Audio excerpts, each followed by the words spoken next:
Bonsoir tout le monde. Bonsoir. Bonsoir, bonsoir. Alors, Ah, il est- bonsoir. bonsoir, il est 21h, on laisse les personnes qui ont pu s'inscrire, les courageux, par Les ce beau terrasses temps. viennent juste de fermer. Vous laissez le temps des gens de revenir des terrasses. Oui, C'est c'est ça. ça, ouais, exactement. Je crois qu'il fait beau à peu près sur tout le pays, donc c'est le moment de se déconfiner, hein. Donc, on attend ce soir une petite quinzaine de personnes. Mais bon, ils arriveront peut-être au fur et à mesure de la soirée.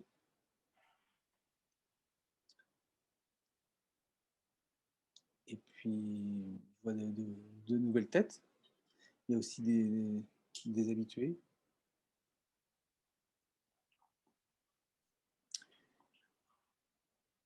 Donc, avant de commencer, je précise que j'enregistre la conférence. Donc, si jamais il y a des personnes qui ne veulent pas apparaître, Bonsoir. bonsoir. Bonsoir.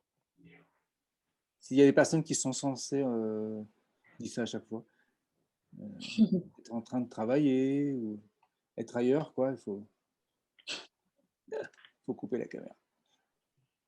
Bien, eh ben on va commencer. Donc, bonsoir Arnaud. Bonsoir. Donc, vous le voyez, Arnaud, chez moi, il est en haut à gauche. Il a mis son nom. Merci Arnaud de bien avoir voulu nous rejoindre pour cette dernière visioconférence de l'atelier Faire Montrer.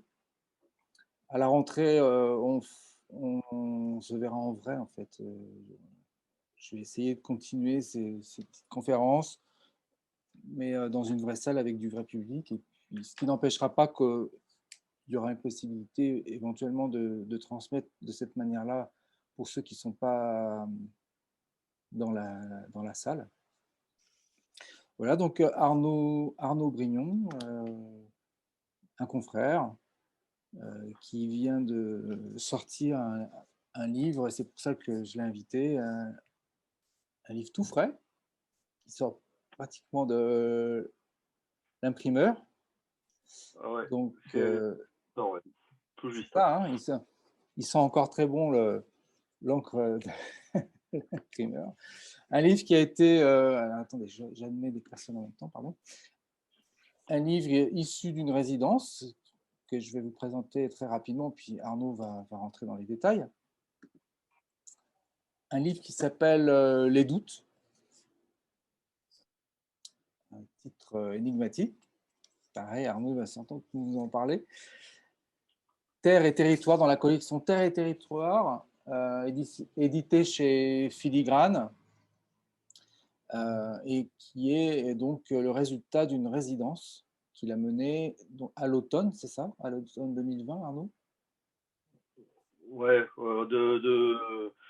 de septembre à décembre 2020, on va dire. Ok. Donc, c'est une résidence photo, hein, je précise. C'est donc, tu as marché du village de la petite ville de Tavers à côté de Beaugency jusqu'à donc le lieu de résidence qui s'appelle Zone I, à côté du village de Toré-la-Rochette qui se trouve pas très, très loin de Vendôme. Donc, tu as traversé les terres plates de la Beauce. C'est ça. Il n'y a pas beaucoup de relief pour ceux qui connaissent le territoire. En effet, c'est désespérément plat. Effectivement, il y a un côté un peu dur de ce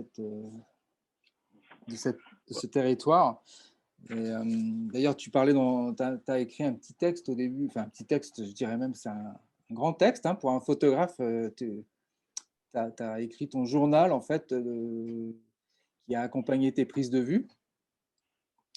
Et à un moment donné, j'ai noté que tu parlais de la violence du plateau de Beauce. C'est fort. Bah oui. Ouais, mais après, il faut se rappeler un petit peu le territoire. En fait, c'est quand même un territoire, en effet, très plat. Bon, ça, c'est géologique, géographique. Mais il y a aussi l'intervention de l'homme. C'est un territoire, en fait, où c'est les plaines céréalières qui nourrissent la France et la PAC. Et en fait, c'est des territoires où il y a plus de paysages, où toutes les haies ont été rasées, où tout a été.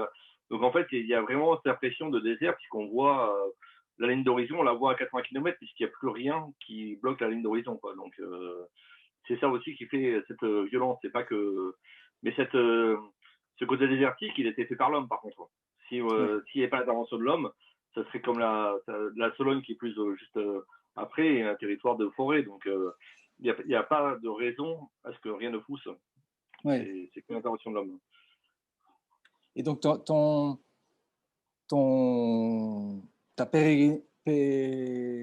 parcours, ton cheminement, il a été jalonné de rencontres, toutes plus parfois surréalistes les unes que les autres. En tout cas, pour toi, ça a été une vraie, d'après ce que j'ai pu comprendre dans ton texte, ça t'a beaucoup remué.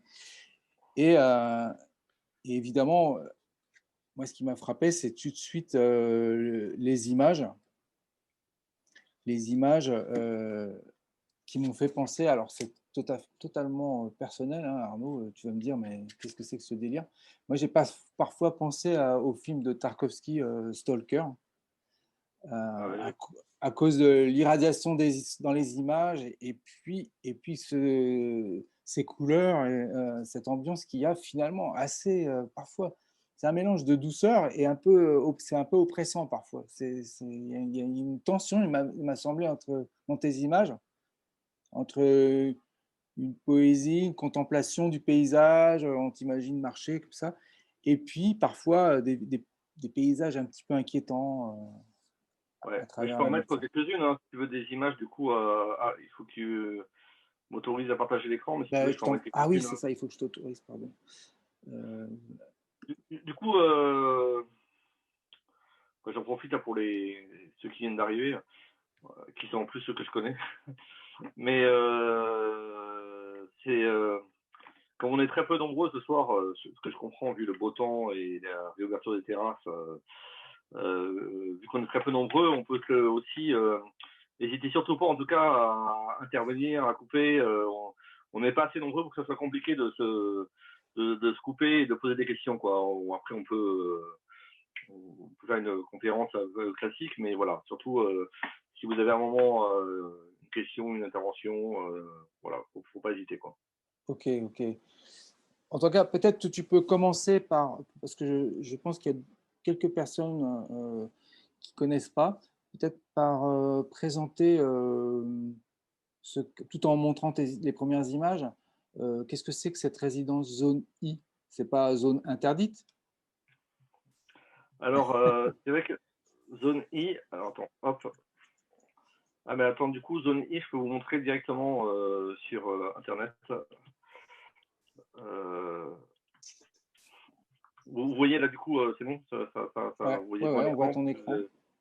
Je suis toujours, voilà, vous voyez. Donc zone I, en fait, c'est ce lieu-là qu'on voit actuellement à l'écran. Je ne sais pas si du coup la vidéo ça fonctionne bien, mais voilà. Et en fait, c'est un lieu qui a été, c'est un moulin. En fait, c'est ce moulin-là, en fait, ce qu'ils appellent zone I, qui est le lieu d'exposition et qui est un lieu qui a été en fait acheté par Matt Jacob et Monica Santos. Matt Jacob qui est photographe, fondateur de Tendance Floue, et Monica Santos qui est scénographe. Et ils ont eu un peu ils avaient cette envie de monter un lieu, et un lieu en fait qui sont un peu raccord avec cette idée en tout cas d'un retour, d'un retour à terre, en tout cas d'une idée d'être raccord en fait avec le monde dans lequel ils vivent et écologiquement parlant. Et du coup, ils ont racheté ce moulin. Il s'appelle zone I parce qu'en fait, je crois que c'est une zone inondable. Et le I vient de là, mais en même temps, c'est aussi une zone improbable. Enfin, voilà, donc il y a ce côté un petit peu comme ça. Et en fait, de ce lieu où tout est à faire, parce qu'en fait, ils l'ont acheté dans un état complètement. Tout est à reconstruire. Ils ont travaillé sur cette question de l'environnement et de la récupération. Et ce labyrinthe qu'on voit à l'entrée du lieu, en fait, justement, c'est un labyrinthe qui est fait de portes qui étaient dans ces granges. Et en fait, le propriétaire d'avant était un brocanteur de portes. Et en fait, le lieu a été racheté avec toutes ces portes, il ne savait pas comment faire. Et du coup, ils ont demandé à un artiste de venir créer ce labyrinthe comme une œuvre d'art. Et voilà. Et du coup, en tout cas, cette idée de la récupération, elle est importante. Et en fait, elle est venue même moi aussi, quoi. Tout de suite, ils m'ont présenté le lieu comme ça quand je suis venu en résidence. Et elle est venue aussi même nourrir du coup mon projet, puisque j'ai voulu me mettre à la page et je me suis dit, mais moi aussi, je vais utiliser cette question de la récupération. Et je lui ai proposé, en fait, j'ai demandé en fait, aux gens du territoire de me donner des films qui pourraient traîner dans les tiroirs, des films périmés, des films voilà, qui seraient là depuis longtemps. Et la bonne surprise, c'est qu'il y a une réponse à cet appel. Et la deuxième bonne surprise, c'est qu'en fait, pour la plupart, c'était pas des photographes. Et en fait, du coup, ils avaient des films vraiment pourris. Ils avaient des films de Auchan, de marques qui n'existent même plus, de choses. Et en fait, c'est beaucoup mieux pour moi finalement dans cette recherche d'accidents, parce qu'en fait, quand on a des super films, comme nous, souvent les photographes, on a quand même des bons films. Et finalement, même quand ils sont périmés, ça va. Les couleurs, elles tiennent. Malgré tout, même avec le temps, ça tient. Tandis qu'avec un bon film de photoservice, avec juste un soleil dessus, qui n'est même pas de sensibilité affichée, là, par contre, au bout de 20 ans, on oublie dans un tiroir, là, quand même, ça commence à vriller pas mal. Et c'est ça qui m'intéressait, d'essayer un petit peu de faire des photos avec ça. Donc, du coup, si je vous montre les photos. Donc, ouais, c'est bon. C'est bon, vous voyez en plein écran. Ouais. C'est plein écran. Donc, du coup, l'idée de la résidence, en fait, ça a été en fait parce qu'il y a Zoni, mais la résidence elle est portée par deux lieux. Donc elle est portée par un autre lieu qui s'appelle Valimage, qui est à Tavers. En fait, c'est une réunion un peu improbable, en fait, qui a été proposée par la DRAC de la région, entre un lieu qui existait depuis longtemps, Tavers, qui est un lieu plus porté sur l'accueil de résidents et sur la médiation aussi auprès des publics amateurs. Et ce lieu Zoni qui est arrivé avec qui était tout nouveau, mais qui avait quand même l'expérience de Monica et de Matt en expertise en photographie. Et du coup, c'était un peu la réunion de ces deux lieux qui a voulu faire la DRAC. Mais ces deux lieux qui sont dans deux pratiques différentes et deux territoires très différents, parce qu'en fait, Tavers, comme tu l'as dit tout à l'heure, est un côté de la plaine et Toré de l'autre.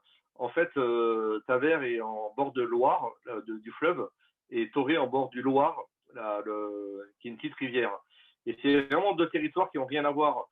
Tavers, c'est on est dans une zone assez industrielle, avec ce fleuve immense, ces axes de communication, l'autoroute, on est vraiment dans quelque chose presque de périurbain. Et puis après, c'est vraiment la plaine de la Beauce, mais aussi c'est une industrie agricole, mais c'est une industrie. Alors que Toré-la-Rochette, c'est par la géographie, en fait, le Loire est un petit cours d'eau un peu, j'allais dire sauvage, mais non, c'est quand même pas, on va pas dire que ce soit sauvage, mais en tout cas par rapport à la Beauce, ça en devient presque sauvage, en tout cas préservé. Et il y a cette idée quand même d'un cours d'eau un peu joli, dans une nature qui est encore existante. Et du coup, vraiment, l'idée, ça a été de parcourir à pied, en fait, d'aller de l'un à l'autre. Il y a à peu près 100 km entre les deux, en fait. Et donc, j'avais envie de faire à pied ce trajet. D'une part, en fait, parce que la marche, c'est comme un rythme qui marche bien, qui convient bien à la photographie, mais aussi parce qu'en fait, il n'y a aucun intérêt à marcher dans cet horizon, parce que le paysage, il me semblait que j'étais venu en repérage de jour, et je m'étais dit, mais mon Dieu, qu'est-ce que je vais faire de ce paysage? En fait, c'est toujours le même, quoi. J'ai l'impression que c'était toujours le même paysage, et toujours cette même plaine cultivée et rien d'autre. Et en fait, en marchant, du coup, on a les subtilités qu'on ne perçoit pas en voiture. On est obligé à un moment de poser ses yeux sur le ciel, sur la terre, sur des différences mineures, mais qu'on ne perçoit pas forcément en voiture. Et de retrouver finalement une diversité dans ce paysage très, très monotone. Alors, je peux vous montrer du coup un peu les photos. Donc ça, là, on est vraiment à Tavers, c'est vraiment Ça, c'est la première image, si je me trompe. Oui, enfin, oui, c'est la Oui, en deuxième. fait, là, c'est vraiment dans l'ordre du chemin de fer du livre. Et en fait, il y avait l'idée de commencer justement par ces routes qui ont été un peu cette idée du chemin en fait qui parcouru et de cette ligne d'horizon perpétuelle. Donc Tavers, c'est vraiment une zone industrielle, des plaines, une centrale nucléaire, la totale quoi. C'est vraiment une espèce de raccourci de l'utilisation de la nature par l'homme. Ça. Et c'est vrai que en fait, je me suis au début, je me dis mais je vais faire que cette photo-là en fait. J'avais l'impression qu'en fait, j'allais pouvoir ne faire que cette photo-là. Mais finalement, j'avais l'impression que où que je sois, j'avais cette photo-là. Avec cet horizon jamais quand il m'a atteint. appelé, Matt, quand Matt m'a appelé en fait pour cette résidence, j'étais sur un autre projet en fait sur cette question du rapport de l'homme à la nature, mais j'étais dans les Pyrénées, donc autant dire que le passage a été assez assez fort. Et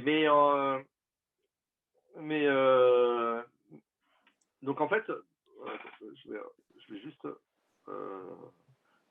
vous montrer un peu comment c'est construit en fait juste avant, parce qu'en fait du coup le livre il est vraiment construit avec cette entrée donc du coup par ces routes, il y a vraiment cette envie de commencer le chemin ensemble.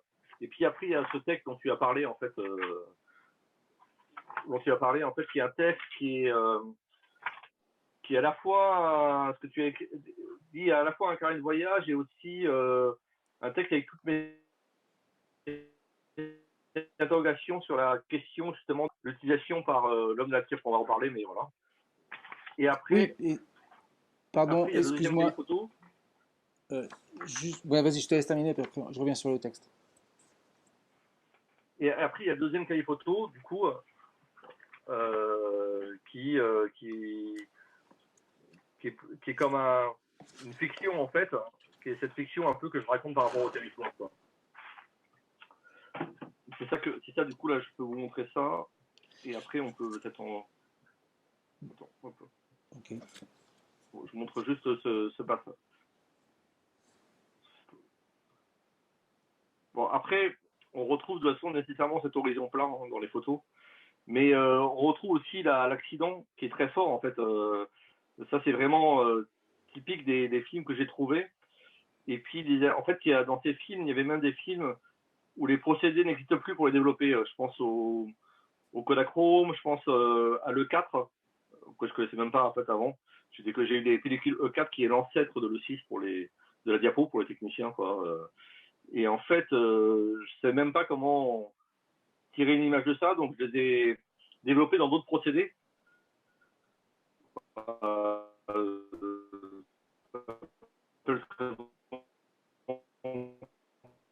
Croiser ou trois photos, mais bon, il suffit qu'il y en ait une de bien pour que ça fonctionne, quoi. Mais il y a vraiment cette idée aussi de se remettre un peu à la question du hasard et à cette question en fait que vraiment la question, on parle souvent en argentique d'image latente, mais là, elle est d'autant plus forte qu'elle a été souvent inexistante. C'est-à-dire qu'il y a beaucoup de films où je n'avais pas d'image, quoi. Je partais et j'ai pas eu d'image. Et finalement, celles qui restent sont d'autant plus fortes et d'autant plus précieuses. En fait, celles qui restent sont des images qui ont été vraiment infusées par ce temps de la marche, ce temps de la pellicule vieillie. Donc c'est ça aussi qui m'intéressait.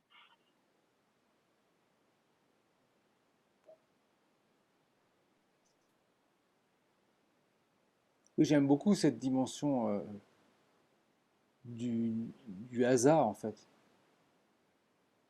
Du hasard et de l'accident. Ça, c'est quelque chose qui, en fait, dans ma pratique de photographe, en tout cas, c'est quelque chose que j'expérimente assez régulièrement, de façon différente. Mais en fait, je trouve ça intéressant. Dans l'argentique, finalement, c'est aussi ça qui m'intéresse dans l'argentique. C'est pas qu'une question d'esthétique et de matière. C'est surtout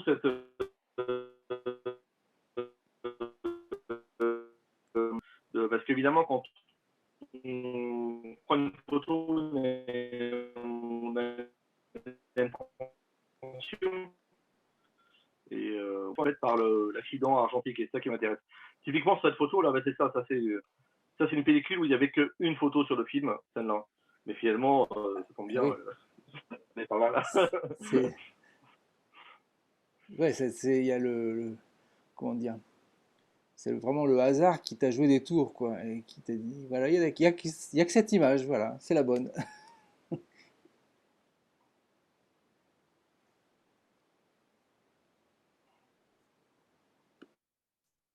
Et après, le hasard, il intervient à plusieurs étapes. Typiquement, sur cette image, il a aussi intervenu au développement, parce que cette coulure, évidemment, elle n'est pas d'origine, c'est un problème de développement, ça. Mais c'est ça, pour moi, cette question d'accident, elle est dans tout le processus, quoi. Elle est même dans le processus même de la marche, on en reparlera, mais cette marche, en fait, c'est pas faite de façon très linéaire et très évidente, quoi. Donc,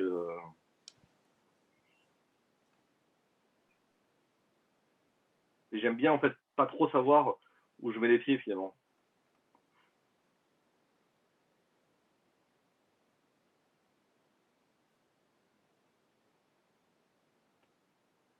Je vous montre toutes les photos, puis après, on pourra en revenir voilà, sur une ou deux. Le livre s'arrête comme ça, sur ce visage d'enfant, parce que à la fois le texte et les images, quoi, en tout cas mon propos, c'était d'interroger vraiment le monde qui est laissé par en fait, l'état de la nature qui est laissé par l'homme aujourd'hui. Et finalement, finir par cet enfant, bah, c'est en plus qui est un peu une quieta, etc. Il y a une question d'interrogation sur le futur, je ne sais pas s'il y a de l'innocence, mais en tout cas, il y a une question d'impossible ou pas, quoi. En tout cas, de laisser possible quelque chose. Oui, vous m'entendez? Oui. Euh, c'est d'ailleurs l'interrogation finale de ton texte. Oui, oui, oui. C'est- Euh, Parce que enfin, la sensation qu'on l'on a, enfin en tout cas que j'ai eu moi en le lisant, c'est qu'à travers tes rencontres qui étaient assez, un peu, parfois un peu râpeuses, euh, et ça j'aime bien parce que tu as l'honnêteté de le raconter, la toute première rencontre avec le gars qui est dans un champ sur un tracteur et qui te voit loin, qui te voit de loin en train de prendre des photos et qui s'approche de toi. Enfin, tu ouais. commences par cette histoire-là, je trouve ça vachement bien parce que c'est vraiment là le photographe qui se balade, la tête, le nez en l'air. Oui, et puis tu veux faire comme si tu n'étais pas, alors que tu as une intention très claire. En fait, quand même, le mec, il est en train de pulvériser des produits chimiques dans son champ. Il y avait la centrale nucléaire derrière. Pour moi, il y avait une espèce d'évidence iconographique à photographier ça. Et évidemment que c'était la charge. Et puis évidemment, le mec il s'arrête. Tu fais un peu ton innocent, mais en vrai, tu l'es pas du tout. Donc du coup, il y a un jeu de dupes qui part très vite. Et en même temps, tu te retrouves un peu seul. Enfin, là, je me suis retrouvé un peu seul parce que du coup, tu regardes autour, il n'y a pas de fuite possible.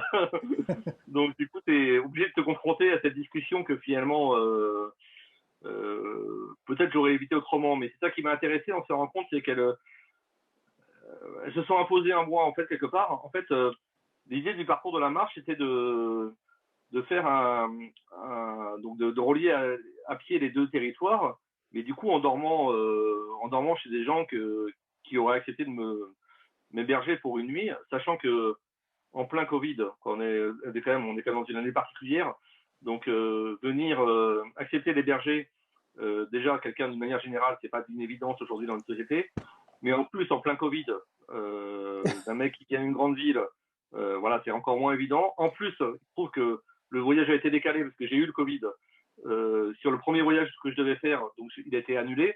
Donc j'ai rappelé tous les hébergeurs pour leur dire que j'avais le Covid, voilà. Mais ils ont quand même accepté de m'héberger 3 semaines après, quoi, ce qui n'est pas du tout une évidence. Et en fait, j'ai trouvé ça très intéressant finalement ces rencontres qui m'ont été au début en fait j'avais peur quoi. On a fait un appel aussi hein, pour les rencontres. Là pour le coup c'est pas moi euh, je connaissais personne sur le territoire. Et en fait, ces deux structures ont essayé de rassembler du monde, mais c'était vraiment pas évident pour eux. Et ils ont ratissé large, on va dire quoi. Et tant Pour mieux. trouver des C'est-à-dire gens que qui du coup, j'avais pas t'hébergent. du tout un profil. Ouais, j'avais pas du tout un profil unique. Je me suis retrouvé avec des profils vraiment très variés, une sociologie très variée qui correspond au territoire. Et en fait, c'est ça qui a fait le chemin d'ailleurs, le parcours de marche.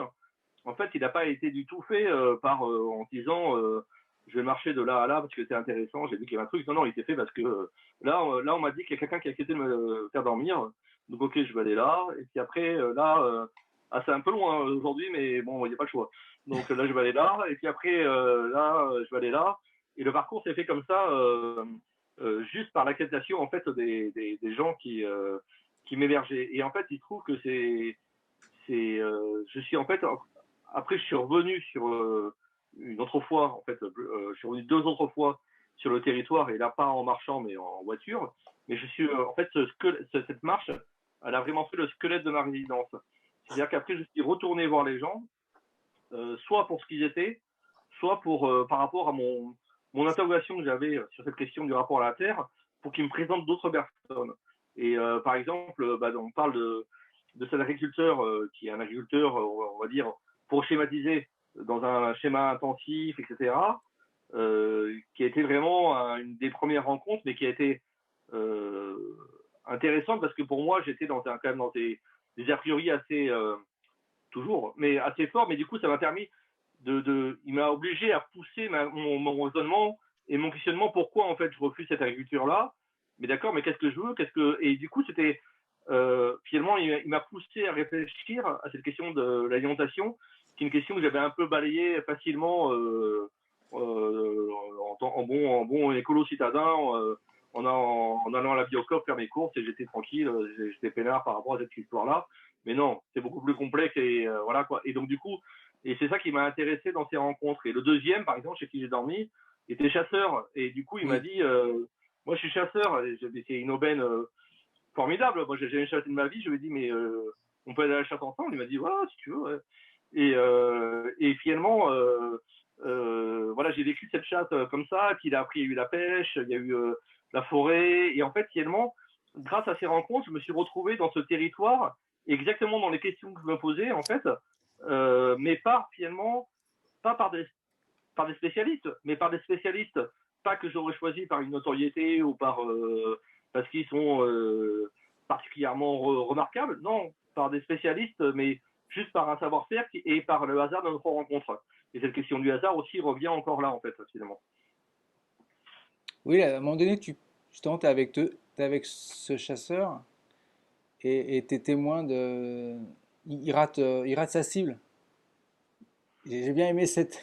J'ai j'ai trouvé Il qu'à rate plusieurs chaque fois. fois. Faut pas le dire, je sais pas si. Faut pas le dire, mais il rate plusieurs fois en fait. Donc il met ça sur le dos parce que. Oui, c'est ça, mais à chaque rencontre, il y a ce personnage du photographe qui est toi et qui, on dirait, qui influence ce qui se passe en fait.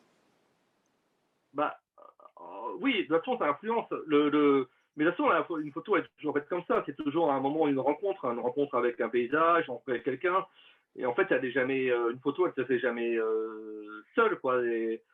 C'est pas, c'est pas quelque chose qu'on pense avant. On vient sur place, on réalise la photo, on repart. Non, évidemment, il y a le réel qui vient impacter l'idée première, et c'est exactement pareil dans toute rencontre. Et c'est ça qui m'intéresse, c'est que la rencontre, elle va venir changer le point de vue, elle va venir questionner, elle va venir rendre inconfortable parfois la situation.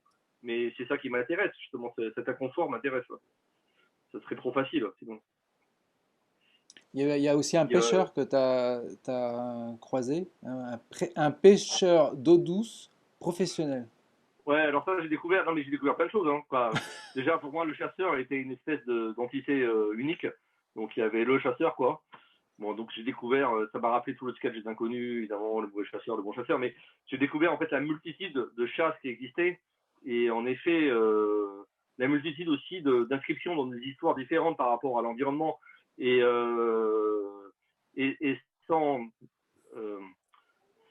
sans basculer dans les convictions, En tout cas, ça a amené une complexité, en tout cas, dans mes idéaux, en fait.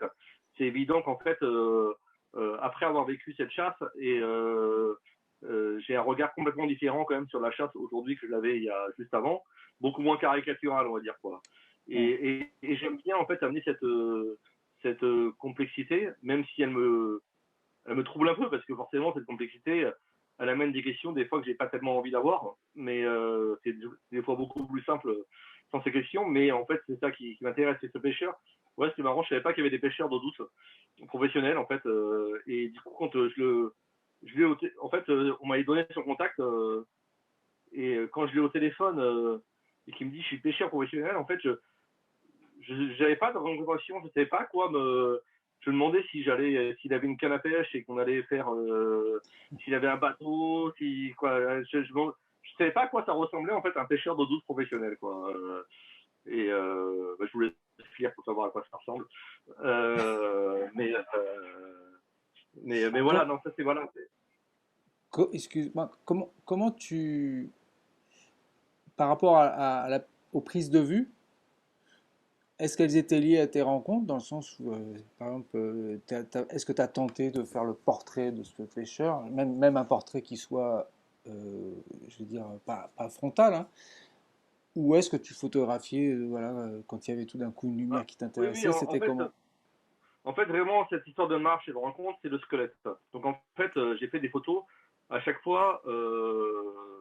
Si je reviens sur si je reviens. J'ai fait des photos à chaque fois pendant ces rencontres. Alors l'idée c'était pas de faire l'idée c'était vraiment pas de documenter les rencontres, mais d'utiliser vraiment ces temps en fait un peu particuliers pour faire des photos. Là, bah, d'ailleurs là c'est la chasse, hein. Du coup on voit le fusil. Bah, je sais pas si on le voit bien, mais du coup il y a le fusil qui est là en ombre. Donc là on est en pleine chasse. Et le pêcheur, bah, c'est lui, là, en l'occurrence.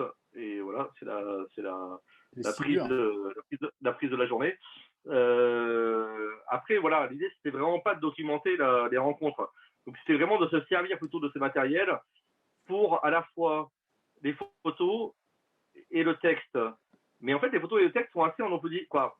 Il y a une contradiction entre les deux, parce que le texte est, comme tu le décris, est foncièrement dans ce réel qu'on s'en raconte actuellement, il est foncièrement dans cette idée de documenter un moment, un questionnement par rapport à un territoire, à l'empreinte de l'homme, etc. Alors que les photos, elles vont, alors c'est une contradiction narrative et c'est pas une contradiction de sens. C'est-à-dire que les photos, elles sont vraiment, pour moi, à l'inverse du documentaire, elles vont plutôt puiser dans une source poétique ou dans une source fictionnelle en tout cas. Mais en fait, finalement, pour moi, elle raconte la même chose. Elle raconte cette question de l'épuisement de la Terre, en fait. À un moment, elle raconte, Ouais. quand on a des photos comme ça, pour moi, ça parle complètement de cette question de l'épuisement de la Terre et de l'impact de l'homme. Mais en fait, c'est deux façons, finalement, pour moi, d'arriver au même propos. Et il y a des croisements, mais il y a des croisements et c'est pour ça aussi que on va pas mélanger complètement le texte aux photos parce que il n'y avait pas du tout une volonté d'illustration ou même de connexion directe entre telle Oui. séquence et telle photo. Parce qu'en effet, le pêcheur, il se retrouve là, mais il peut se retrouver à un autre moment, puisqu'en fait, ou le chasseur, il se retrouve ici aussi, et puis à un autre moment, et voilà, en fait, c'est pas très important. Là, je reconstruis une fiction et je reconstruis une histoire avec finalement toutes ces prises de vue qui ont été faites sur ce temps, en mélangeant les temps, en mélangeant les espaces, en mélangeant les personnages, pour recréer vraiment quelque chose de l'ordre fictionnel, mais qui parle aussi finalement de ce même propos de la question de l'épuisement. L'épuisement, oui. Et le titre, donc les doutes, il vient de ça en fait. Il vient à la fois parce que tes photos, c'est des doutes, on voit bien. Enfin, c'est des doutes déjà parce que est-ce que j'imagine, tu as déclenché, tu t'es dit, est-ce qu'il y a une photo derrière? Est-ce ce déclenchement? Enfin moi en tout cas c'est ce que je me fais comme délire. Mais il y a aussi le doute dans la matière même de l'image, quoi. Bah ouais, il y a le doute déjà même que l'image existe, hein, parce que C'est ça. c'est ça. Et Il y a quand même, puis il y a c'est pour ça que c'est lié. Tu disais que c'est lié dans le sens, le texte et les images, parce il y a aussi les doutes du photographe, quoi, enfin, face au voilà, monde. Et... bah, il y a les doutes sur ma pratique, il y a les doutes sur la questionnement que en fait, comme on expliquait, j'étais dans les. Juste, quoi, j'avais commencé un travail sur exactement la même thématique, mais dans les Pyrénées. Et en fait, dans les Pyrénées, c'est presque trop facile de parler de la question de la nature. C'est tellement beau, c'est tellement. Les gens sont déjà dans ces questionnements-là. Donc, finalement, venir dans ce territoire-là, ça a finalement beaucoup plus de sens, parce que là, on est dans un territoire où le rapport de l'homme à la nature, il est conflictuel, c'est une guerre, quoi. Et du coup, là, la question des doutes et de la complexité, elle arrive. C'est ça aussi, il y avait ça aussi derrière, quoi. Voilà. Alors, je sais pas s'il y a Après, je ne sais pas si vous avez des questions pour nourrir. Je peux encore vous parler de cette je sais pas résidence, si mais vous, s'il y a des questions s'il y a des qui. gens parmi l'assistance qui connaissent ce lieu-là. Moi, je le connais un petit peu, pour y avoir vécu pas très loin. Et c'est vrai que c'est un lieu, on est au cœur de la France, quoi. Enfin, on appelait ça la Beauce, c'était le grenier de la France. C'était là des milliers d'hectares de céréales qui nourrissent le pays entier. Et traverser ces villages-là, c'est assez étrange en fait, parce qu'ils sont assez vides en fait. Il y a très peu de vie Ah, mais sur ce qui est assez étrange aussi, c'est qu'en fait, on a basculé à un moment. C'est-à-dire que ça a toujours été le grenier de la France parce que c'est les terres, justement, le côté plaine, ça facilite l'agriculture depuis toujours. Et puis, c'est des terres très riches. Ça a toujours été une terre propice à l'agriculture. Mais ce qui a basculé, en fait, c'est qu'on a transformé ces terres vraiment en usines. C'est-à-dire qu'en fait, là, actuellement, sur ces plaines, un agriculteur, en fait, cultive tout seul 300 hectares à peu près, quoi. Donc, avec la robotisation, etc., on va pouvoir monter à 500 hectares assez facilement, quoi. Donc ça devient complètement démesuré, finalement. Et en fait, ce qui est aussi démesuré, c'est c'est vraiment une industrialisation, une mondialisation de l'agriculture, dans le sens où vraiment tous les blés qui sont mis là sont partis dans des grandes coopératives multinationales et puis on arrive dans les circuits mondiaux de revente. Tous les agriculteurs en fait sont branchés sur les cours de la bourse parce que c'est ça qui est important, mais en fait qui sont complètement déconnectés par rapport à une réalité. Ce qui est vrai pour l'agriculture est vrai aussi pour le bois, puisqu'on il y a un gars qui m'expliquait en fait qu'il reste quelques forêts quand même, et où on coupe les chênes. Et en fait, lui, il est assez militant. Il voulait travailler avec le chêne, le peuplier du coin, et il est artisan, en tant qu'artisan, et de revendre ça à ses clients. Et en fait, il m'expliquait que en fait, les chênes qui sont coupés ici, qui partent en Chine et qui reviennent en plancher, sont quand même beaucoup moins chers que s'il va, sont à peu près à 20 euros, 25 euros, avec les mêmes chênes. Et le gars du coin, il peut pas faire en dessous de 40 euros, c'est pas possible. Donc comment c'est possible en fait qu'un chêne qui est coupé, envoyé en Chine, qui est revenu en forme de parquet, soit 2 fois moins cher que celui qui est produit et transformé sur place? Voilà, c'est toutes ces questions-là qu'on connaît, hein, qu'on Oui, connaît oui. tous par rapport à tout le reste. Mais en fait, c'est de mettre être là-bas, c'est d'être en permanence dessus, pointer pointer vraiment en permanence euh, voilà, ce côté-là un petit peu comme ubuesque Ouais, UBS, d'où on en est arrivé. Surtout qu'on en est arrivé par rapport à des.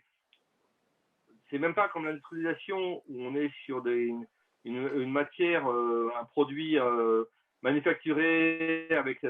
Là, on est aussi sur un rapport de bien commun et de rapport à la nature. On est aussi sur un bien qui est, quand on touche en fait les sols, on touche le bien commun puisqu'on touche l'eau, on touche la qualité de l'air, on touche la qualité de l'eau pour tout le monde. Et voilà, on est sur cette industrialisation des sols. Et ça, quand même, c'est des questions essentielles aujourd'hui, quoi.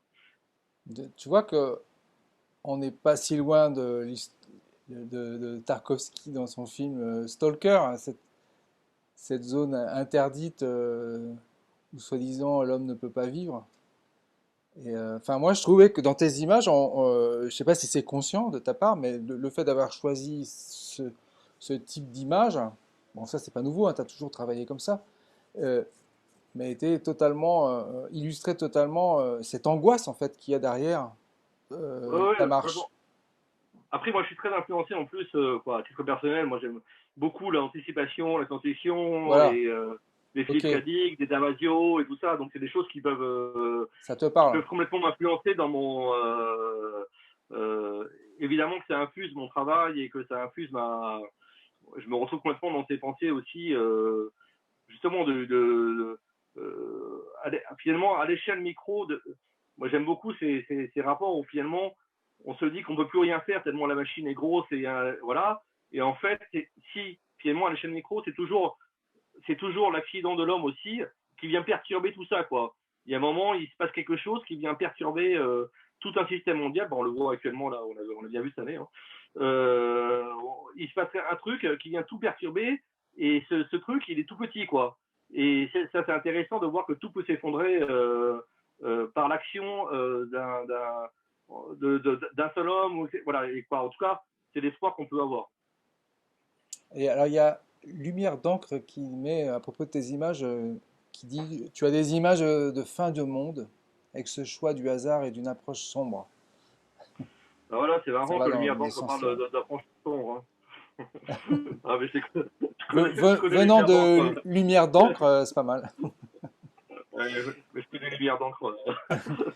Alors, euh, pour justement à propos du livre, comment est-ce que tu pourrais raconter comment déjà tu me disais juste avant de commencer la conférence, tu me disais que la dernière image que tu as faite, tu l'as faite en décembre.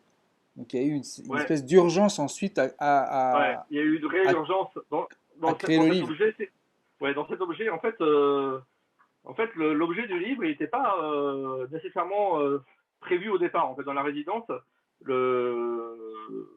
c'est une première résidence. En fait, c'est un cycle de 3 résidences qui est arrivé aussi un peu par hasard. En fait, pas tout à fait par hasard, mais en fait, il y a un programme. Alors là, je parle plus pour les gens de la photographie, mais il y a un programme national qui s'appelle un programme programme Capsule, qui est un programme du ministère de la Culture et qui est de porter des résidences justement sur différents territoires de France. Et en fait, ils ont un peu ciblé ce territoire parce qu'ils trouvent qu'il y avait une espèce de vide photographique.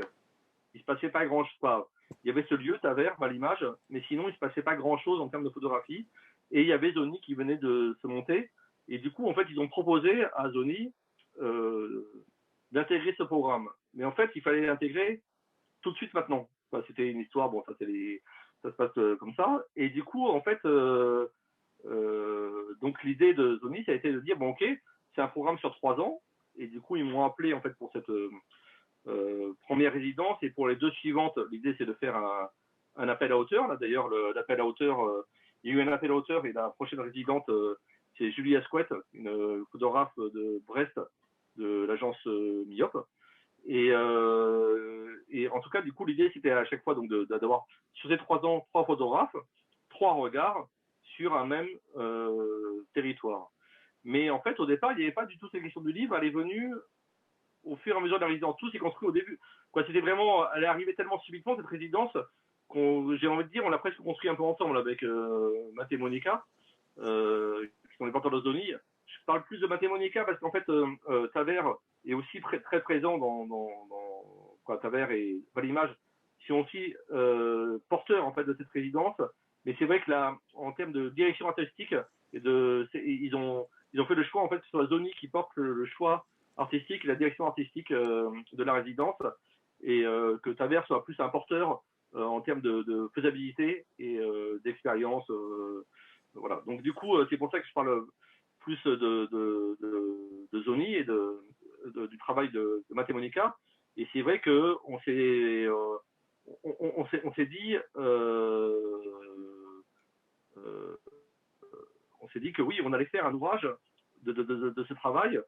Mais en fait, tout est arrivé en même temps. Au début, il n'y avait pas les sous pour faire l'ouvrage. Parce qu'il faut faire un peu de tout, vous savez, pour faire un livre. Même si on le vend, un livre photo, ça coûte très cher. Et en fait, il faut quand même des sous pour faire un livre. Donc, on n'avait pas les sous pour faire l'ouvrage. Donc, après, on a eu des sous, mais pas assez. Donc, on a changé notre fusil d'épaule. On s'est dit, bon, on va pas le faire comme ça. On va le faire tout seul. Au début, on voulait le faire avec un éditeur, avec Filigrane. Et puis, on s'est dit, bah non, on n'a pas les sous pour le faire avec Filigrane. Et puis, on va le faire tout seul. On va faire un truc un peu modeste, tout ça. Et puis finalement, Patrick Lebescon de Filigrane a vu le projet et a dit bah, vous n'avez pas les sous, mais le projet me plaît, donc je vais quand même vous aider, quoi, vous accompagner en tout cas. Donc, et donc en fait, c'est une coédition, c'est vraiment une coédition Zoni Filigrane. Parce qu'en fait, toute la question de la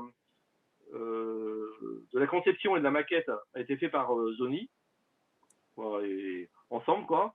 Mais par contre, on peut dire que sans Filigrane, on ne serait jamais arrivé à cet objet, parce qu'en fait, en termes de fabrication, de choix de papier, de conseils, voilà, là pour le coup, on a une expertise et puis d'efficacité, parce que c'est-à-dire que c'est ça. Dernière photo, dernier séjour de résidence en décembre, impression en mars, fallait un petit peu envoyer quoi, pour que et financement bouclé en février. Autant dire que voilà, fallait un peu envoyer, voilà. Bon après, Matt Jacob, pour ceux qui connaissent un peu l'histoire de la photographie, Matt Jacob, c'est le fondateur de Tendance Floue, qui est un collectif qui a aussi eu une expérience à travailler dans l'urgence. Quand on voit des projets comme Made in China, même si c'est pas quelque chose de revendiqué, on sent qu'il y a quand même une expérience aussi à ce travail dans une urgence. C'est Mais pas ça qui leur fait peur, quoi. voilà, en tout cas, il arrive à être serein par rapport plus que d'autres, je pense. Il arrive à être plutôt serein par rapport à ça. Et surtout à garder en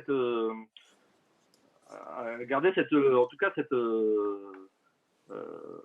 cette qualité aussi. C'est ça qui a été important, quoi. C'était de sortir un ouvrage, mais que ce soit pas anecdotique, c'est vraiment un bel objet, un livre qui correspond au travail. Et donc vraiment, on a énormément travaillé, quoi, ensemble.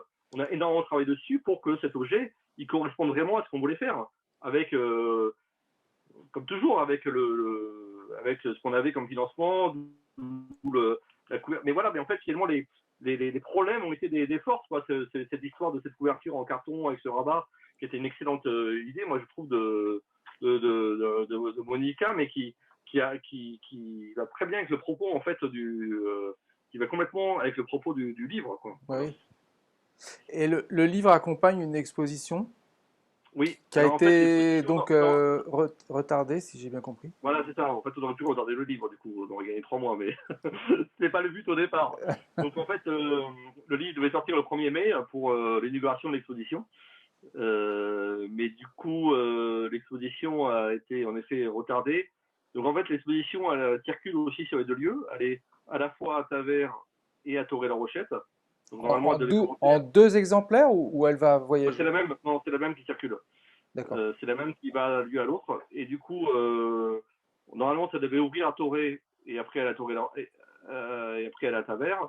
Et ensuite, finalement, ça ouvre à Tavers et ça sera à Zoni en septembre, en mi-septembre, 17 septembre, c'est l'ouverture de l'exposition.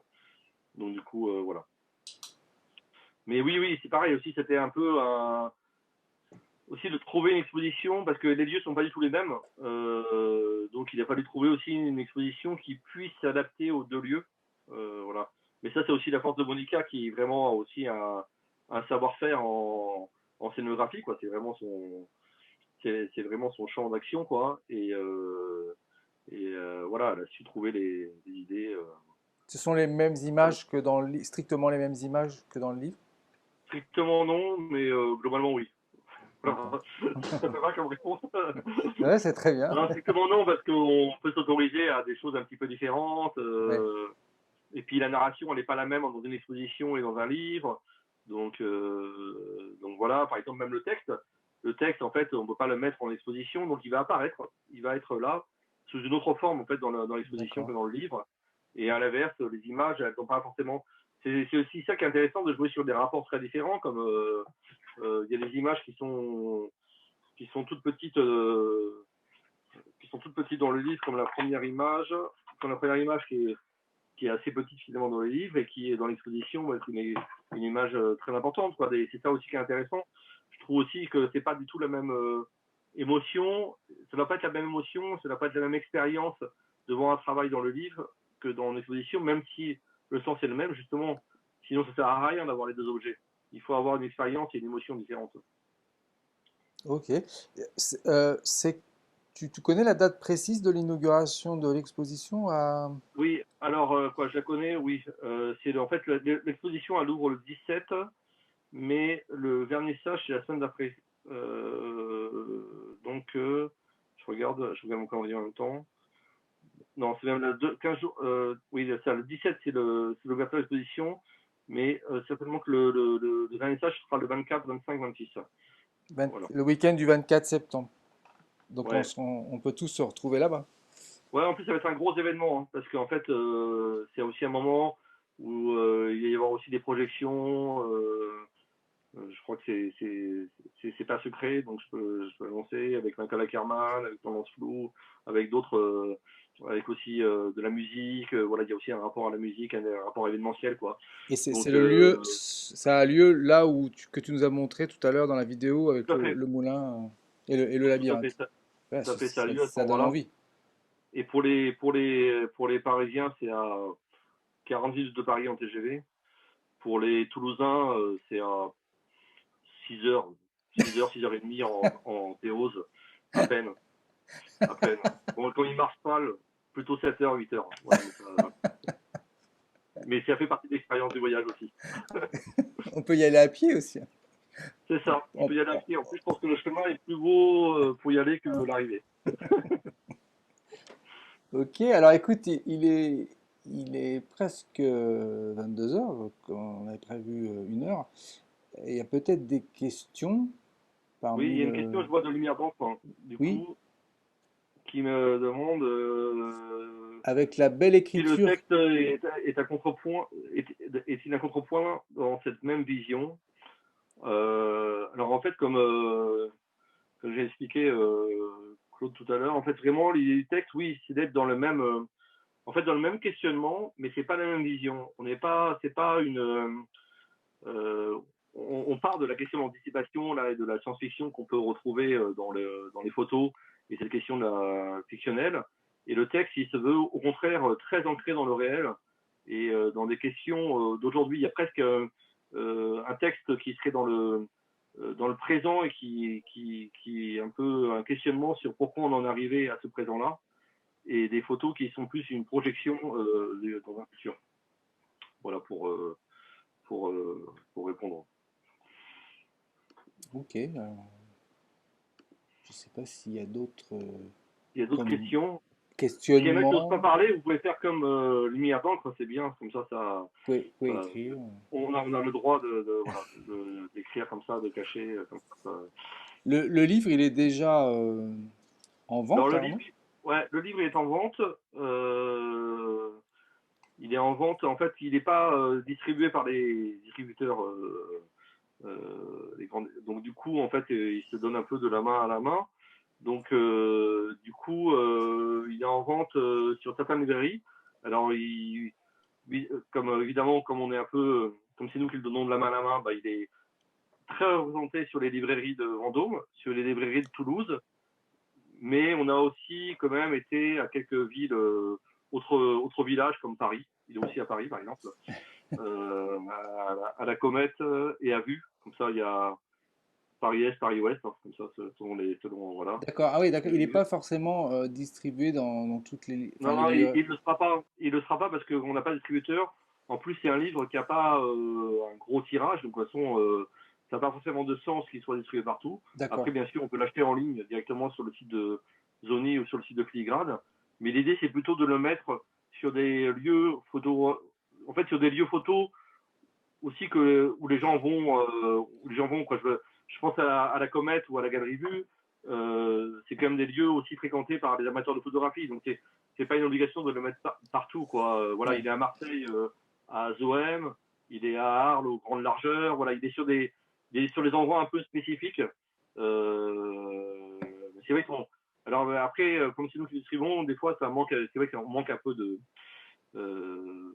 Si quelqu'un va à Lyon ou à Lille, prochainement, on départ de Toré-la-Rochette ou de Toulouse, on est preneur pour donner des livres Pour aux emporter Rennes. quelques exemplaires. Voilà, mais voilà. Après, on compte sur l'idée aussi que les festivals reprennent et que du coup ils soient aussi Oui, qui visibles. circulent à ce moment-là. Oui. il soit visible sur des festivals comme à Arles, comme à Paris Photo. Mais Arles, a priori, à Arles, on y sera. Moi, j'y serai en tout cas. Donc voilà, puisque Arles va avoir lieu. Donc voilà. En tout cas, c'est vraiment un très beau livre. Moi, il m'a ramené des sensations que j'avais quand je feuilletais les livres de Plossu parfois. Je sais pas si tu connais. Oui, Bernard Plossu, tu connais Je connais Bernard un Gauthier, peu. ouais. Ah, il y a Ouais. une question de Yvette Moissonnier. Alors, vous pouvez. Euh, Oui, oui. Alors, je sais pas, vous m'entendez? très Oui, bien, très oui, bien. oui. D'accord. Une question brutale, il coûte combien? Très bonne 27, question. Combien? 27 euros en vente directe et 27 euros plus les frais de port si vous l'achetez à Zoni ou à Filigrane. Voilà. Et à Paris, vous pouvez donner le lieu où on peut l'acheter? Oui, oui, à Paris, il est disponible dans une librairie qui s'appelle La Comète, qui est une librairie dans le 10e arrondissement. Les Parisiens, vous me corrigez si c'est la République. Voilà. Et à la Galerie Vue, qui est la Galerie Vue qui doit être dans le, je sais pas, 15e, 17e, C'est de l'autre côté, quoi, vers Oui. 8e. Le 10e, moi, ça me va bien. Donc, dans le 10e, la comète. D'accord. Ouais, ouais, voilà. Alors, il y a une autre question écrite de Pierre Ibre. Salut Pierre. Ouais, Qui n'est pas une salut. question, qui est juste un début de question. Non, ouais, non, c'est ouais. En fait, c'est tu vas Oui, chercher Pierre, des les films. tirages sont à 27 euros aussi, pas de problème. Hein. Bien sûr, c'est ça la question. Bah, moi, je pensais qu'ils étaient au même prix que les pellicules, qu'ils étaient donnés par le participant à cette marche. Non, mais en fait, je pensais, je me disais, ces films, tu as été les chercher, tu les as malmenés, tu les as expérimentés, tout ça. Donc, tu as poussé un peu l'expérimentation de l'argentique qui arrive en fin de vie, en fait. Et comment est-ce que comment tu as imaginé, comment tu as réalisé les tirages, sous quelle forme, euh, en, en tenant compte en fait effectivement de ces films qui étaient dans un état déplorable, où tu leur as redonné une beauté magnifique. Hein. Alors, Il y, a des- il y a- ouais, il y a des négatifs, ça fait penser à du Fresson, il y a du noir Oui, et blanc, voilà, très granuleux, Eric parlait de Plossu, tout ça. La question alors, il y a le livre, mais le tirage, il a une vie propre, particulière, en fait. complètement. Est-ce que c'est Mais important ou pas? oui, c'est important. Et je pose pas en fait les techniques argentiques et numériques. Et tu vois, typiquement, on parle des accidents de cette photo-là, par exemple, ou même en noir et blanc, excusez-moi, je vais assez vite, mais si je remonte voilà, des photos comme ça, c'est des photos, je crois que j'aurais rien pu avoir si j'avais été en argentique de bout en bout, quoi, d'avoir fait un tirage argentique. Et c'est aussi grâce en fait au numérique et à la capacité au scanner de récupérer de la matière que j'ai pu aussi récupérer des choses. Donc en fait les négatifs là, en fait j'ai tout scanné et les tirages, donc c'est des tirages d'impression sur des différents types de papier. Alors en noir et blanc, on va plutôt sur l'impression charbon pour regarder un peu aussi cette matière qui m'intéresse. Mais il y a ce passage en fait en numérique. Après, il y a des artefacts. Quoi. Voilà, là, le film il s'est cassé pendant le. On voit tout de suite là le. Ça, c'est un film Kodachrome en fait. À la base, le Kodachrome, c'est un procédé magnifique, mais qu'on ne peut plus développer. Et donc, la seule possibilité d'avoir une image avec des films Kodachrome aujourd'hui, c'est terrible, mais c'est de mal utiliser le film et du coup de le développer en noir et blanc. Et en noir et blanc, en fait, il y a une espèce de filtre qu'il faut enlever, quoi. Il y a toute une manipulation à faire, mais on arrive à avoir des images. Et mais voilà, encore c'est des images qui sont presque. Je crois que c'est ça, sans la possibilité. En fait, j'ai vraiment tout utilisé aussi aujourd'hui. J'ai utilisé le fait qu'on avait des scanners et qu'on pouvait aussi aller récupérer de la matière, sûrement plus que sous l'agrandisseur quoi, on peut toujours, mais c'est parfois quand même très, très, très, très, très compliqué. Donc, il y a cette idée d'associer, en fait. Et là encore, en fait, il se passe des choses justement différentes, quoi. Il se passe, on remonte des couleurs, des fois, qui, qui, qui sont peu visibles. Parce que sur certains films, comme ceux-là, on a vraiment des films complètement monochromatiques, quoi. Donc, c'est ça aussi qui est.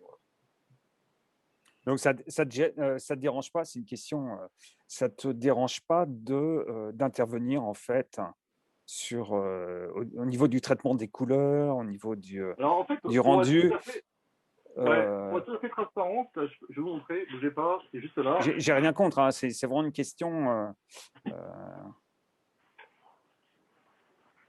de. Oui, c'est l'alliance Parce de que c'est une l'argentique et pratique, du c'est une numérique. pratique de plasticien, quoi, même, en fait. Ouais. Non, mais en fait, du coup, pour être tout à fait transparent, en fait, comment ça se passe? En fait, quand je fais mes développements, en fait, je fais mes développements et je fais des planches contact argentiques. Donc, en fait, ma référence à la base, elle est argentique. Donc, en fait, je regarde mes planches contact et du coup, vous voyez d'ailleurs qu'il y a des planches contact où il n'y a pas grand-chose, en fait, parce que c'est très sur X, très sous X, etc. Et donc, je vais regarder mes planches contact et ça va être c'est ça en fait mon repère finalement pour un premier rating, pour un choix. Et après, de partir de ces planches contact, je vais aller choisir et scanner en fait les négatifs. Et du coup, j'interviens dessus, mais en fait, j'interviens quand même. Il y a cette idée quand même d'avoir cette référence en fait à la base de cette planche contact argentique.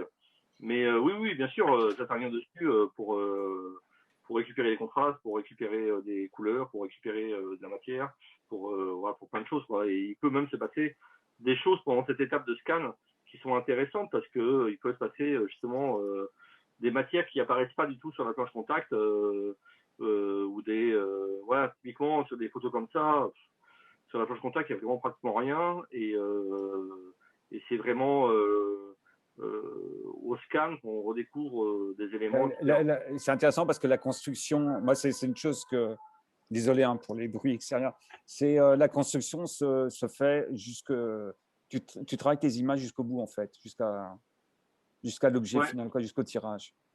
Ouais. Ce qui est, Moi, je trouve que c'est vraiment. physiquement, quoi. C'est pas uniquement sur un écran, quoi. Physiquement, puisque. ouais, il y a vraiment cet aller-retour permanent, en fait. Voilà. Je vois qu'il y a une question de Guillaume aussi sur l'autre prise de vue.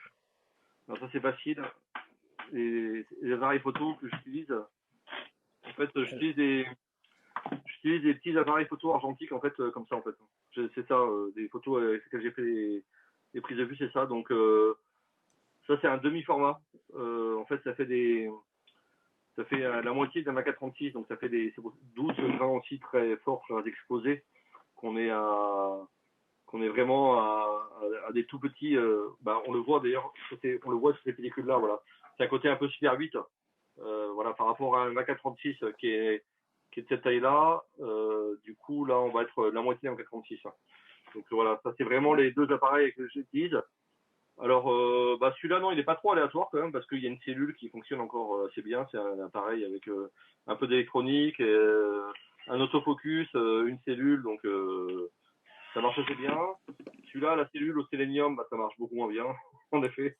C'est beaucoup plus aléatoire, on est bien d'accord. Et puis, la mise au point aussi, parce qu'en fait, elle se fait qu'en hyperfocal, donc ouais, c'est beaucoup plus aléatoire. Mais voilà, je termine entre les deux. Après, pour répondre à Guillaume, l'appareil, oui, il est important pour moi dans mes travaux. En fait, il est plus important. Voilà, par exemple, sur un travail précédent, j'utilisais une chambre photographique, mais parce que j'utilise cette chambre comme un moyen de rentrer en communication avec mes sujets, en fait. Et ça crée une curiosité. Et puis, je demandais aux gens de développer eux-mêmes le papier, parce que je suis en calotype. Et du coup, voilà. En fait, il faut que l'appareil il ait un sens. Là, j'allais marcher, j'avais besoin d'être léger, j'avais besoin de retrouver une espèce de spontanéité, d'une évidence. Et du coup, j'avais besoin de ces petits appareils, en fait, quoi. Et en effet, d'avoir un appareil peut-être qui. Mais bon, après, de toute façon, en effet, tous les appareils que j'utilise sont des appareils où la question de l'aléatoire arrive, arrive souvent, quoi. C'est vrai que j'utilise pas. En argentique, on a des appareils très qui peuvent être parfaits, quoi. Si vous prenez un Leica, un Leica M6, c'est bon, hein, il y aura, et que vous faites bien votre mesure de lumière, ça sera parfait, quoi. Ou même un Canon E1 et tout ça, voilà.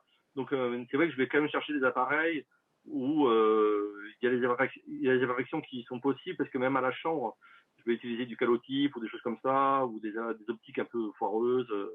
Donc oui, il y a une recherche aussi. Voilà. Je trouve Voilà, que Guillaume. cette alliance, justement, de la précarité de l'argentique, que tu pousses jusqu'au bout, avec le numérique, donc ce qu'évoquait Pierre, je le trouve vraiment là, comment dirais-je, pertinente et qui donne vraiment toutes les possibilités que tu t'es mis devant, quoi. C'est-à-dire, avec tous ces films qui sont triturés, ces appareils photo aléatoires, etc., le numérique, il va pouvoir le mettre en valeur, ça. Et c'est ça, je trouve Ouais, et intéressant, puis, cette alliance, quoi, le fait que tu scannes un négatif et puis que tu vas pouvoir, grâce au scan, aller chercher ce qu'il recèle de presque secret, quoi, dans le film, ouais. à peine Ouais, visible. puis après, le scan à la maison, il y a un côté tambouille, quoi. Moi, j'aime bien le côté tambouille, expérimentation, quoi. À la fois, même en numérique, en fait, finalement, c'est pareil. En numérique, il y a différents scanners et tout ça, etc. C'est aussi les questions que je me pose, quoi. Comment numériser les photos. Il y a un photographe qui s'appelle Martin Beaugrun, je sais pas si vous connaissez, Agence Vue, qui lui, en fait, pour numériser, en fait, fait des shoots de ses photos avec sur une plaque lumineuse. En fait, il shoot en fait avec un plein format. Et en fait, je trouve ça hyper intéressant, parce que des fois, le scanner, je trouve, voilà, là, on rentre dans des trucs un peu techniques, mais le scanner, je trouve, rend le grain trop présent, trop contrasté. Et en fait, on retrouve la douceur, je trouve, dans ces tirages de l'argentique, alors que c'est aussi de numérisation. Mais en effet, il y a des vraies questions à se poser sur cette alliance numérique-argentique, parce qu'en effet, le numérique permet d'accéder à des choses du film qu'on ne peut pas faire en argentique, notamment en couleur en plus, encore plus en couleur qu'en noir et blanc, où on est quand même vachement limité sur les grandisseurs en couleur. En noir et blanc encore, c'est autre chose, mais il y a quand même des dieux en tirage noir et blanc, mais en couleur, on est vite bloqué, quoi. Alors qu'en numérique, bah, du coup, on arrive à recréer des bascules, des choses, etc., à reverser. Bon. Mais du coup, c'est vrai que ça pose question quand même sur ce qui est mis à disposition, et sur le détournement. Moi, je trouve ça vachement intéressant ce que fait Lara Martin, justement. C'est des choses aussi qui m'intéressent. Comment numériser son image. Est-ce qu'on est obligé de passer par un scanner Imacon, un scanner Nikon, un scanner machin, etc. Ou est-ce qu'il y a justement, il y a aussi cette possibilité d'avoir une façon un peu brute, comme dans la prise de vue, de numériser l'image tout en ayant un résultat qui soit un résultat qualitatif. Hmm. Ok, il y a Guillaume Ouais, qui a... Oui, ouais. pardon, Pierre. Pardon. En fait, c'est ma pratique. C'est ce que Oui, je Ah, toi fais aussi, parce tu fais que ça? j'ai bah, c'est Ouais. ma pratique, c'est que je re-shoot mes négatifs, que ça soit en noir et blanc ou en couleur, avec un boîtier plein format, en fait, numérique. Ouais. Et j'ai arrivé parce qu'en fait, j'avais rencontré le fils de Stromholm, le photographe suédois. Ouais, bah oui, Et, c'est les Suédois qui ont fait. Toi, Martin, il et, est Suédois aussi. et il m'expliquait comment il avait fait son livre sur ses amis de la Place Blanche. Et ils avaient tout scanné comme ça, quoi. Ils avaient scanné avec un boîtier et tout. Et j'ai dit, mais c'est Oui, pas. oui. Et effectivement, on retrouve le grain du négatif, on retrouve des choses Je trouve extraordinaires, en fait. on retrouve la douceur en fait du grain au tirage, qui n'est Ouais. pas le même. Le grain en fait en numérique, il est trop marqué. ouais. Bon, après, là, j'ai pas pu Ouais. expérimenter ça sur ce. Parce que là, vous avez été pris dans l'urgence, mais c'est vrai que c'est quelque chose aujourd'hui que j'ai envie d'expérimenter. Ouais, c'est vraiment bien. Ouais. Et venir chez toi, Pierre, pour essayer. Ah, on pourrait pousser les conférences, on pourrait les pousser très très loin si on osait, au risque d'exclure peut-être certaines Non, mais personnes. c'est vrai que moi j'aime bien chez les photographes ceux qui sont un peu, qui sont un peu geeks. à l'africaine. Non, il ne faut pas dire à l'africaine, mais à la qui se débrouille verra. comme ça, quoi. Toi, qui On verra. trouve des moyens détournés, en fait. Bah ouais, non, mais je pense qu'en en plus, je pense que ça va avec une pratique. Enfin, quand je dis une pratique pour bien, ah oui, c'est ça, ça va avec l'idée de faire avec ce qu'on a et qui pour moi a du sens même dans mes projets, dans ma démarche. Et il y a un peu cette idée d'aventure quand même aussi, de retourner à l'état d'aventure et de faire avec ce qu'on a, de faire avec ce qu'on trouve voilà, moi je trouve ça chouette. Hein. Enfin, aussi, c'est très enfant, enfin, comme démarche, mais voilà, quoi, c'est comme ça. Comme dit Guillaume dans son dernier commentaire que tu peux lire, ça dépasse la prise de vue, du coup. Ah oui, complètement, ouais. C'est c'est ça, c'est la recherche un peu du merveilleux, la recherche de l'aventure. Ouais, le merveilleux, ouais, c'est vrai. On retourne à Stevenson, hein, on retourne à Stevenson et à Jack London. Bon, ben, écoute, Et je sais pas. J'ai juste dire un truc parce que j'ai une idée qui me passe dans la tête. C'est le photographe de Magnum, Trent Park, Ah ouais, c'est super Oui. comme ça. qui avait fait une traversée, c'est il y a longtemps, hein, de l'Australie. Je ne sais pas si vous connaissez cette Ouais, je vois très bien. photo. Ouais, je vois très bien. On voit, il a suspendu à un arbre une ficelle et il y a tous ces films, ces tricks qui sèchent. Ouais. Et c'est au milieu de la nature, en fait. Et Au milieu de rien, ouais. Il avait vachement joué avec l'obscurité, là, ça s'appelle quand Midnight, Minute to Midnight, je crois qu'on livre, là, ouais. ouais, c'est Ouais, ça. c'est super, ouais. C'est super ce travail. Ouais. Et il développait au fur et à mesure là où il était ses films. Ouais, alors ça, j'aime bien aussi, moi, quand je peux, bah là, c'est le cas, hein. À Zoni, j'ai développé sur place, d'où les traces, d'où les coulures, en fait. Si tu développes bien dans un labo, bien comme il faut, t'as pas de problème. T'as pas de problème. Alors les couleurs, j'ai pas pu les développer sur place parce qu'il n'y avait pas de labo qui le faisait, donc ça n'avait pas de sens de poser un labo qui allait envoyer à Paris pour le faire et revenir. Mais par contre, pour le noir et blanc, ouais, j'ai tout développé sur place. Et voilà. En plus, quand je développe, souvent, je fais d'autres trucs en même temps parce que voilà, du coup, j'oublie. Bon, du coup, ça surdéveloppe. Du coup, c'est bon. Mais du coup, je suis énervé après sur le moment. Mais 3 semaines après, je me dis, ah non, c'est bien en fait. Voilà. Excellent. Bon, écoute, sauf s'il y a d'autres questions, je pense que c'est une belle conclusion là, qui résume bien ta démarche. Euh, Jusqu'au boutiste et poétique.